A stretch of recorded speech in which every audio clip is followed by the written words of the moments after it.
नमस्कार आदरणीय दर्शकबिन, म निशान्त सिलवाल। यति बेला म रौतहट क्षेत्र नम्बर 4 मा छु र दृश्यमा देख्न सक्नुहुन्छ ब्याकग्राउन्डमा सरसफाइ कार्यक्रम धमाधमका साथ भइरहेको छ। र यति बेला सरसफाइहरू कसैले होइन, मोबाइल चिन्दाका उम्मेदवार ऋषि धमला यहाँ देख्न सक्नुहुन्छ र उहाँले चाहिँ सडक बनाइराख्नु भएको छ। र जुन देखाइरहेको छु दृश्य मैले तपाईँहरूलाई, यो बिहानको 8 बजेको छ र बिहान 8 बजे सरसफाइ कार्यक्रम भइरहेको छ। जुन दृश्य देखाइरहेको छु मैले तपाईँहरूलाई, र केही समयपछि म उहाँसँग संक्षिप्त रूपमा प्रतिक्रिया पनि अवश्य पनि लिनेछु।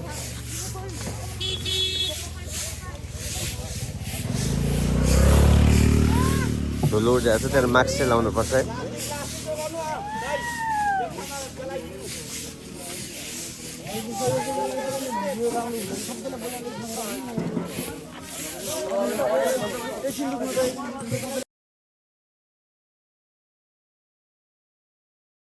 चन्द्रपुर नगरपालिका वार्ड नम्बर 2 जुडे भेला गाउँमा चाहिँ सरसफाइ हेर्नुहोस्, कुचो लगाउन सुरु भइसकेको छ।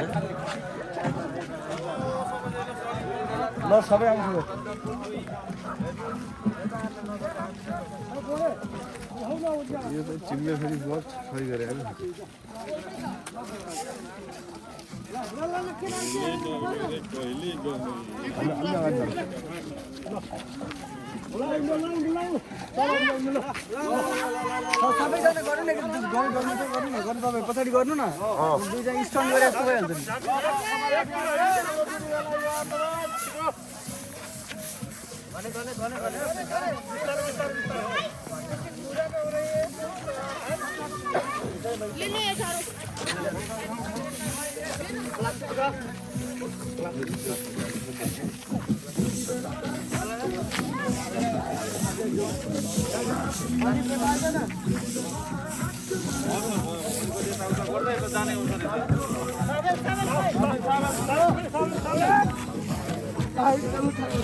होइन, 4 मात्रै उठाउने।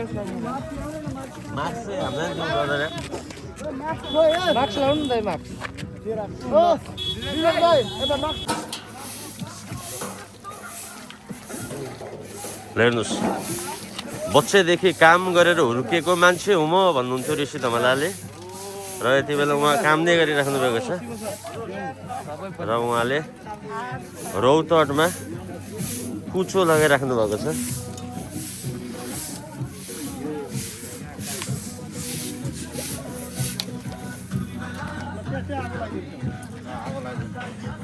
केही समयपछि म उहाँसँग संक्षिप्त रूपमा प्रतिक्रिया पनि लिनेछु अवश्य।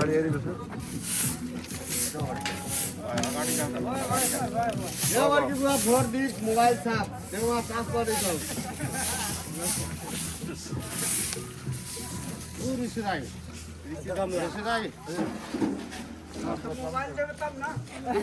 पाउनुहुन्छ।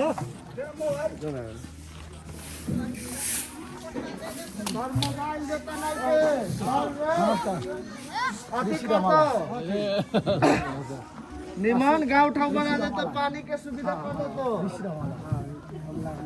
सुनै त बारे न, जुन सर है न पत्रकार ऋषि धमला सर, मोबाइल छाप से हमनी के 4 नंबर क्षेत्र से उठल है। वे आज तौर से मतलब कि बात करेला चाहिए थे कि ल सर भन्नु छ। म चाहिँ हजुरको सेवा गर्न आएको छु। उहाँको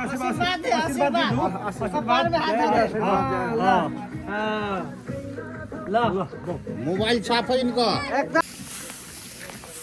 अङ्कल, त्यो अस्ति 1-2 चोटि नगरपालिका गाडी आयो, तर अहिले गाडी आउँदै मानिरहेको छैन। यसो गुनासो सरलाई पनि भन्नु पर्यो। अस्ति सर 2 चोटि पठाउनु भयो, तर अहिले त्यो वास्तै छैन। यहाँ फोहोरहरू चाहिँ यहाँ धेरै जम्मा भइसक्यो, तर 1-2 चोटि मात्र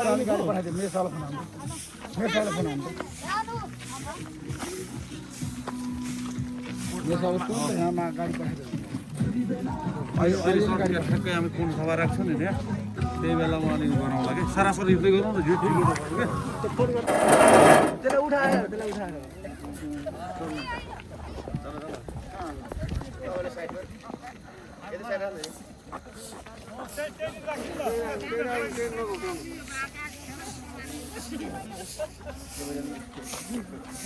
ल अब चाहिँ बढाल्नु ऋषि सर कस्तो लागिरहेछ आज रौतहट क्षेत्र नम्बर 4 मा सरसफाइ गर्दा? होइन रौतहट क्षेत्र नम्बर 4 को नगरपालिकाहरू हजुर मा धेरै फोहोरहरू छ। हजुर सरसफाइ अभियान अगाडि बढाउनै पर्छ र मेरो एउटा कार्यक्रम के छ भन्दा रौतहट क्षेत्र नम्बर 4 मा 4वटा नगरपालिका छ हजुर र महिनामा एकपटक चाहिँ अब सरसफाइ अभियान अगाडि बढाउने। सबै क्षेत्रहरूमा ऋषि धमला पुगेर कुचो लगाएर त सम्भव नहोला, यो विशेष गरी मेसेजको लागि होला हैन? सरसफाइ गर्नुपर्छ, आफ्नो टोल छिमेक आफैले बनाउनु पर्छ। आफ्नो काम आफै गर्दाखेरि चाहिँ घर सफा गर्ने, टोल छिमेक सफा गर्ने, नगरपालिका सफा गर्ने काम हामी सबै नेपाली नागरिकले गर्नुपर्छ। त्यसैले मैले यो अभियानको रूपमा चाहिँ अगाडि बढाएको आज शनिबार चाहिँ सबैले चाहिँ एउटा सरसफाइ अभियानलाई अगाडि बढाउनुपर्छ, सरसफाइ गर्नुपर्छ। सरसफाइ अभियानले मान्छेलाई के एउटा आफ्नो सहर आफै बनाऊ। शनिबारलाई सरसफाइ बार हैन? सरसफाइ बार भनेर ऋषि धमलाले रौतहट क्षेत्र नम्बर 4 बाट आज घोषणा गरिदिनु भयो। शनिबार भनेको सरसफाइ बार। अब सबैले आफ्नो टोलमा आफ्नो चाहिँ घरबाटै एउटा अभियान सुरु गरौँ र यसलाई एउटा राष्ट्रिय प्राइभेटमा लिएर जानुपर्छ। 753 सरकारलाई हामीले एकदम सफा, सुग्घर, स्वच्छ र सुन्दर बनाउनुपर्छ। त्यो आजको आवश्यकता हो। कति सफा हजुर सरसफाइ अभियान अगाडि बढाउनुपर्छ। हजुर कति समयपछि आज कुचो लगाउँदै हुनुहुन्छ? मैले 1-2 वर्ष अगाडि काम गरेको थिएँ, सरसफाइ अभियानमा सहभागी भएको थिएँ। त्योभन्दा पहिला 3 महिना अगाडि पनि म सरसफाइ अभियानमा सहभागी भएको थिएँ र मैले चाहिँ कुचो चाहिँ बेलामा लगाउँछु। म घरमा पनि लगाउँछु कहिलेकाहीँ। हजुर घरमा आफै कहिले कुचो लगाउँछु तल आँगनमा। त्यसरी कुचो लगाउनु राम्रो काम, आफ्नो काम आफै गर्नुपर्छ। अनि के अरे आज त प्रणय दिवस, प्रेम दिवस, भ्यालेन्टाइन डे। एलिजा भाउजूले फोन गरेर भ्यालेन्टाइन डे भन्नुभयो कि भन्नु भएन? मैले भनिसकेँ। हजुर उहाँ पनि अहिले विभिन्न जिल्लामा हुन्छ। आज प्रेम दिवस हो। हजुर हजुर हाम्रो देशमा प्रेम दिवसको महत्त्व छ। हजुर आज विश्वमै प्रेम दिवस मान्छेहरूले प्रेमका पारखीहरूले जोडीहरूले मनाइराखेका छन्। हजुर अब प्रेम मैले पनि गरेँ, विवाह गरेँ।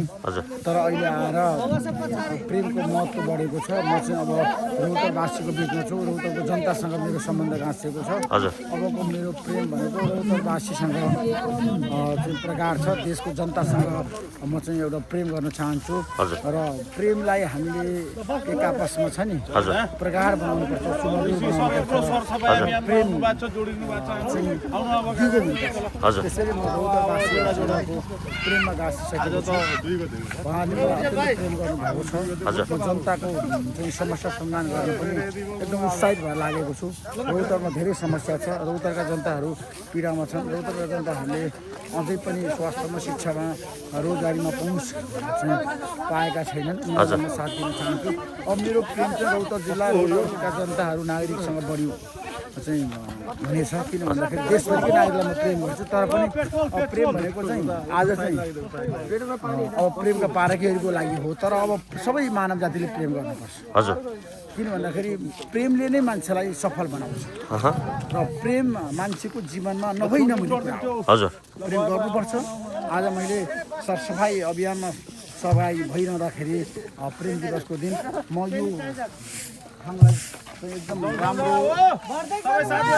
सफा भएको यहाँका जनताहरूलाई छ नि एकदम राम्रो सफा सुग्घर भएको सहरमा बस्ने चाहन्छु। जनकपुर नगरपालिका वडा नम्बर हामी 2 मा छौँ। यो वडामा धेरै समस्याहरू छ। त्यसैले अब यो वडालाई म चाहिँ प्रत्येक शनिबार सरसफाइ बारको रूपमा अगाडि बढाउनुपर्छ। हजुर हस् सर, यो केही समय छोटकरीमा सरसफाइको अभियानमा केही कुरा गरेँ र राजनीतिक कुरा केही समयपछि हामी अवश्य पनि दर्शकहरू माझ राख्नेछौँ। र अहिले चाहिँ तपाईँलाई देखाइरहेको छु मैले ऋषि धमला मोबाइल चिन्हका उम्मेदवार पनि हुनुहुन्छ र निवर्तमान पत्रकार पनि हुनुहुन्छ ऋषि धमलाजी। र उहाँले गरिराख्नु भएको सरसफाइ कार्यक्रम रौतहट क्षेत्र नम्बर 4 मा आएर तपाईँहरूलाई देखाइरहेको छु। तपाईँहरूलाई कस्तो लाग्यो कृपया प्रतिक्रिया दिनु होला भन्नु पनि चाहन्छु।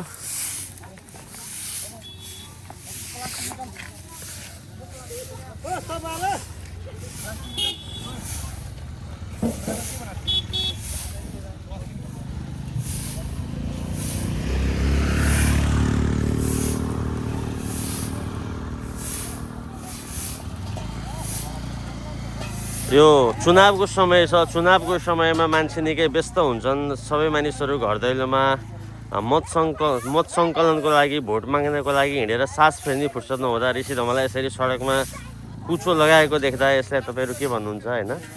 तपाईँहरूले विवेकपूर्ण ढङ्गले आफ्नो सबै भाषामा आफ्नो प्रतिक्रिया व्यक्त गर्नुहोला पनि भनेर यहाँहरू सबै दर्शकहरूलाई मैले अनुरोध गर्न चाहेँ।